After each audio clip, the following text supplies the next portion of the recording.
Singareni contract ఉద్యోగులతో పాటు RTC కార్మిక సమస్యలను తక్షణమే రాష్ట్ర ప్రభుత్వం పరిష్కరించాలని Telangana Janasamithi party founder professor Kodandaram demand చేశారు. ఖమ్మంలో తెలంగాణ జనసమితి పార్టీ జెండాను ఎగురవేసి అనంతరం జిల్లా పార్టీ కార్యాలయాన్ని ప్రొఫెసర్ కోదండరాం ప్రారంభించారు. తెలంగాణలో జనసమితి పార్టీని బలోపేతం చేసేందుకు గాను ప్రజలను భాగస్వామ్యం చేసేందుకు ప్రతి జిల్లాలో పార్టీ కార్యాలయాలను ప్రారంభించనున్నట్లు తెలిపారు. రానున్న రోజుల్లో ఉమ్మడి ఖమ్మం జిల్లాలో తెలంగాణ జనసమితి పార్టీ ప్లీనరీ కార్యక్రమాన్ని నిర్వహించనున్నామని తెలిపారు. తెలంగాణ ఉద్యమకారులను ఒక్కతాటిపైకి తీసుకువచ్చి వారికి ప్రభుత్వ సహకారంతో ఆర్థికంగా నిలబడేందుకు కృషి చేస్తామన్నారు. అనేక మంది ఉద్యమకారుల త్యాగాల ఫలితంగా తెలంగాణ రాష్ట్రం ఏర్పడిందని గుర్తు చేశారు.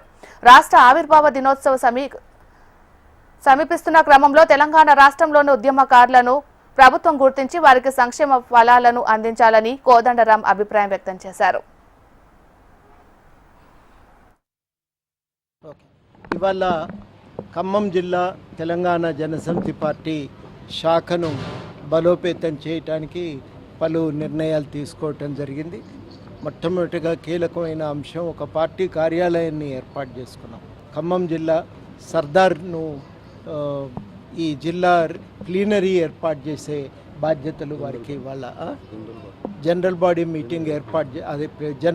మీటింగ్ జరిపేటువంటి బాధ్యతలు వారికి అప్పచెప్తున్నాం. కొంత ఆర్థిక సహాయం ఇవి రెండు మేము ప్రభుత్వం నుంచి ఆశిస్తున్నామని, మరి అదృష్టం కొద్దీ ఈ ప్రభుత్వం కూడా మొత్తం మేము ఒక్కలమే కొట్లాడినాం, మీకు ఎవరికి పాత్ర లేదనే మాట మాట్లాడటం లేదు. వారితో మాట్లాడి న్యాయాన్ని సాధించడానికి, వారితో మాట్లాడి అందరికీ కూడా ఉద్యమకారులకు న్యాయాన్ని సాధించే విషయంలో మేము తప్పకుండా ముందుంటాం, చర్యలు తీసుకుంటామని కూడా ఈ సందర్భంగా మా వంతుగా కృషి చేస్తామని ఈ సందర్భంగా హామీ ఇస్తాం.